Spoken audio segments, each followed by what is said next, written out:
Furthermore, in Islam, a woman even inherits.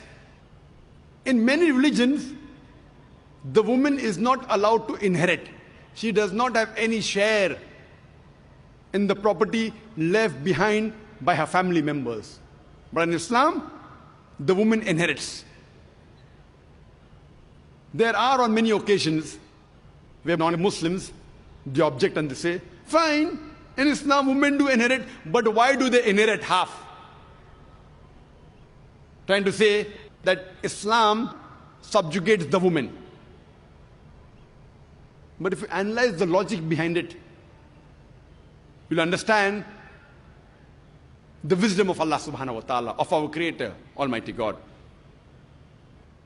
As I mentioned a few minutes earlier, in Islam, it is the man who bears the financial burden. Before woman is married, it is the father and the brother. After she's married, it is the husband and the son who looks after her lodging, boarding, clothing, and all financial aspects. If you read the Quran, the inheritance is given in several places. In Surah Baqarah, chapter number 2, verse number 180. In Surah Baqarah, chapter number 2, verse number 240. In Surah Nisa, chapter number 4, verse number 79. In Surah Nisa, chapter number 4, verse number 19. In Surah Nisa, chapter number 4, verse number 33. In Surah Ma'idah, chapter number 5, verse number 106 to 108. In several places. But the most specific share division is given in Surah Nisa, chapter number 4, verse number 11 and 12.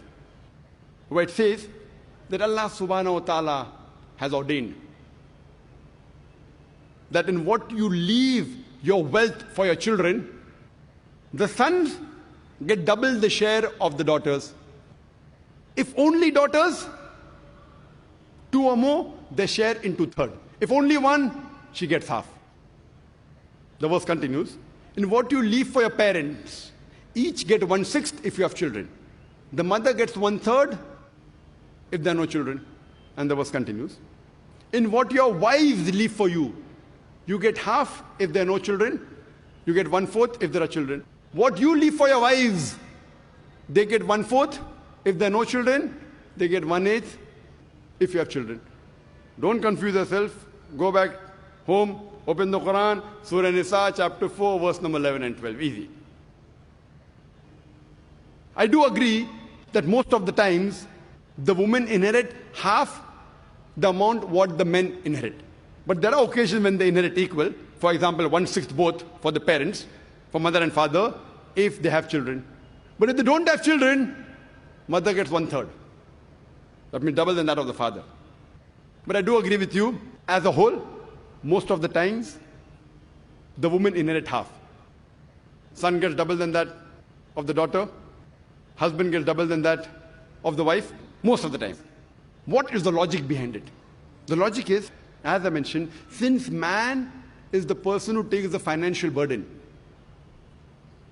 and suppose there's a person who dies, and after giving the shares of the other people, if $150,000 or 150,000 rupees is balanced for the children, after giving the shares of the other relatives, if $150,000, 150,000 rupees is balanced, and that man has got one daughter and one son, the son will get $100,000 or 100,000 rupees, and the daughter will get $50,000 or 50,000 rupees. People will say injustice. Why did the daughter get half? But the logic behind it is, the man has the financial burden. I'm asking a question, would you want to inherit $100,000 or 100,000 rupees and spend 80 or 90% of that, what you have inherited, on the family if you are a man? Or would you prefer inheriting $50,000 or 50,000 rupees and not spending a single penny or single paisa on the family? If you are a man and if you inherit $100,000, 100,000 rupees, maybe 80 or 90% goes on the family. What is left with you? 10,000, 20,000 rupees or dollars. If you're a woman, you get $50,000 or 50,000 rupees, 100% you keep for yourself. So would you prefer inheriting 100,000 and keeping only 10, 20,000 with you, or would you prefer inheriting 50,000 and keeping everything with you? If Allah would have given equal amount to both, then I would have to give a talk on men's rights in Islam. When Allah has given the rights, He's even equal. If He has put the financial burden on the men, He sees to it that the men get double. Otherwise it will be injustice. And the Quran says in Surah Nisa, chapter number 4, verse number 40, Allah subhanahu wa ta'ala is never unjust in the least degree. So if you know the hikmah behind it, you'll realize that the guidance given by our Creator is the best. Just because the women in Islam are financially more secured than the men, what would you say?